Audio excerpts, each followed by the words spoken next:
আমার প্রিয় অষ্টম শ্রেণীর শিক্ষার্থী বন্ধুরা, তোমাদের সকলকে আমার চ্যানেলে স্বাগত জানাই। আশা করছি তোমরা সকলে খুব ভালো আছো। আজকে আমি তোমাদের 2025 সালে রায় মার্টিনে যে প্রশ্নবিচিত্র প্রকাশিত হয়েছে তার 272 পাতায় যে 6 নম্বর স্কুল রয়েছে সেখানে তোমাদের অষ্টম শ্রেণীর বন্ধুদের দ্বিতীয় পর্যায়ক্রমিক মূল্যায়নের ইতিহাসের প্রশ্ন দেওয়া রয়েছে। আমি তার উত্তরগুলো দেখিয়ে দেবো। ইতিমধ্যে যারা চ্যানেলটিকে সাবস্ক্রাইব করে নিয়েছো তাদের সকলকে অসংখ্য ধন্যবাদ জানাই। আর যারা নতুন দেখছো তারাও চ্যানেলটিকে সাবস্ক্রাইব করে নিয়ে সাথে থেকো। চলো তাহলে শুরু করছি। একে দাগে সঠিক উত্তরটি নির্বাচন করো। চিরস্থায়ী বন্দোবস্তের প্রবর্তক ছিলেন লর্ড কর্নওয়ালিস। মূল কথাটির অর্থ হলো গ্রামের সমষ্টি। ভারতের প্রথম রেলপথ চালু হয় 1853 খ্রিস্টাব্দে। প্রথম পাটের কারখানা চালু হয় রিসরায়। ভারতের টেলিগ্রাফ ব্যবস্থা চালু হয় 1851 খ্রিস্টাব্দে। আইন করে সতীদাহ প্রথা বন্ধ করেছিলেন লর্ড বেন্টিং।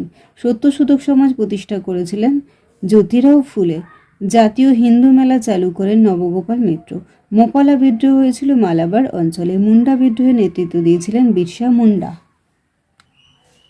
দুয়ের দাগে স্তম্ভ মেলাও দুর্ভিক্ষ ও মন্বন্তর, এটা হয়ে যাবে 1769 থেকে 1770 খ্রিস্টাব্দ। 1772 খ্রিস্টাব্দ এটা হয়ে যাবে ইজারাদারি ব্যবস্থা।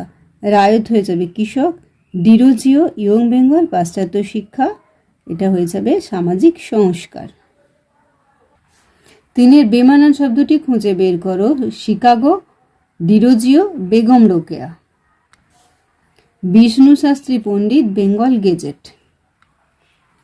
চারের দাগের একটি বাক্যে উত্তর দাও। চিরস্থায়ী বন্দোবস্তের অপর নাম কি হবে? সূর্যাস্ত আইন।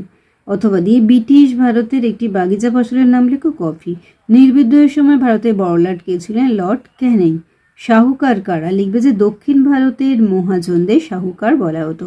কবে কোথায় প্রথম সুতির বস্ত্র তৈরির কারখানা চালু হয়? লিখবে 1853 খ্রিস্টাব্দে বোম্বাইতে। ভারতীয় রেলপথের জনক কাকে বলা হয়? লর্ড ডালহৌসিকে। বীরেশলিঙ্গম পান্তুলু কে ছিলেন? আচ্ছা, বীরেশলিঙ্গম পান্তুলু কে ছিলেন? চলো আমরা একটু দেখে নেব। 81 পাতাতে রয়েছে। লিখবে মাদ্রাজ প্রেসিডেন্সিতে বীরেশলিঙ্গম পান্তুলুর নেতৃত্বে বিধবা বিবাহ আন্দোলন হয়। আর পান্তুলু বাংলার ব্রাহ্ম আন্দোলনের দ্বারা প্রভাবিত ছিলেন। মূর্তি পূজা, অস্পৃশ্যতা, জাতিভেদ ও বাল্যবিবাহ প্রভৃতির বিরোধিতা করেছিলেন বীরেশ পান্তুলিঙ্গম। বীরেশলিঙ্গম কে আত্মীয় সভা প্রতিষ্ঠা করেন? রাজা রামমোহন রায়। আলিগড় আন্দোলনের জনককে? স্যার সৈয়দ আহমেদ খান। স্বামী বিবেকানন্দ কত খ্রিস্টাব্দে শিকাগো ধর্ম সম্মেলনে যোগদান করেন? এটা হবে 1893 খ্রিস্টাব্দে। ফরাজি কথার অর্থ কি? লিখবে যে আল্লাহর আদেশ। আর ওয়াহাবি আন্দোলনের সূচনা কোথায় হয়েছিল? এটা হবে আরবে। সিপাহী বিদ্রোহের প্রথম শহীদকে? মঙ্গল পাণ্ডে। 5 সংক্ষিপ্ত উত্তর দাও। কৃষির বাণিজ্যিকীকরণ বলতে কি বোঝো? আমরা এটা তোমাদের ইতিহাস বই থেকে এবং রায়মার্টিন দুটো থেকেই দেখে নেব।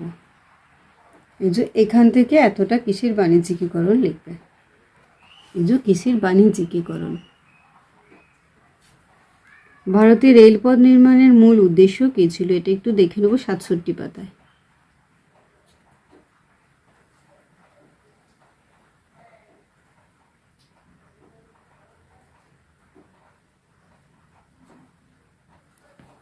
বম্ব সভা প্রতিষ্ঠার উদ্দেশ্য কী ছিল? রায়মার্টিন থেকে দেখব।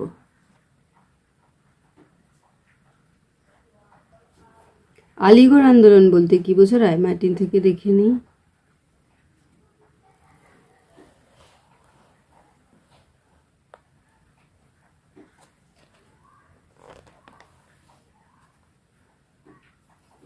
মহাবিদ্রোহের প্রত্যক্ষ কারণ কি ছিল? রায়মার্টিন থেকে দেখব।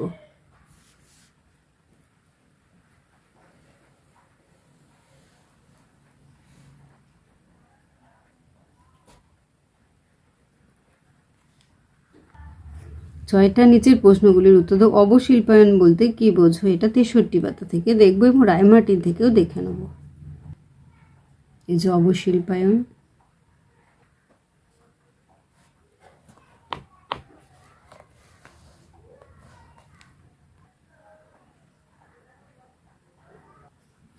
নীল বিদ্রোহের কারণ কি ছিল? রায়মার্টিন থেকে দেখব।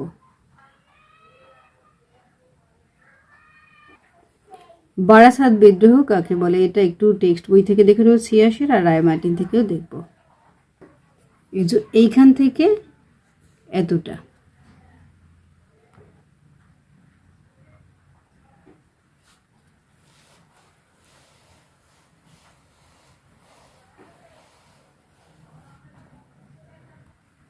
সাতের দাগে নিচের প্রশ্নগুলির উত্তর দাও। দাক্ষিণাত্য হাঙ্গামার সূচনা হয় কিভাবে?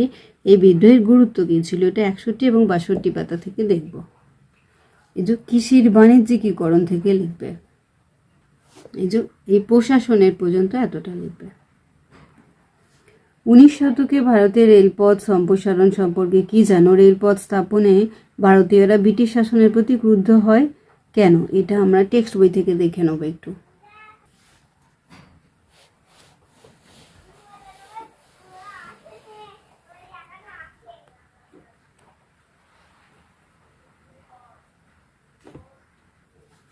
রাজা রামমোহন রায় সংস্কার আন্দোলন সম্পর্কে কি জানো? 78 পাতায় লিখব। এই 19বিংশ শতকে থেকে এতটা লিখবে। সাঁওতাল বিদ্রোহের কারণগুলি উল্লেখ করো। এই বিদ্রোহের গুরুত্ব আলোচনা করো। রায়মার্টিন থেকে দেখব।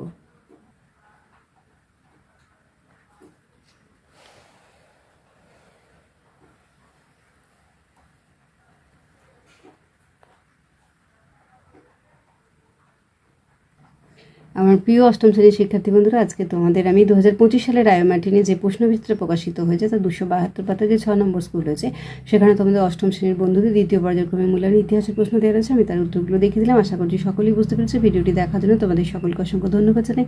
ভালো লাগলে লাইক করে, কমেন্ট করে বন্ধুদের মধ্যে শেয়ার করো। আর আগামী দিনের নতুন নতুন ক্লাসগুলো পাওয়ার জন্য অবশ্যই চ্যানেলটিকে সাবস্ক্রাইব করে নিয়ে সাথে থেকো। তোমরা সকলেই খুব ভালো থেকো।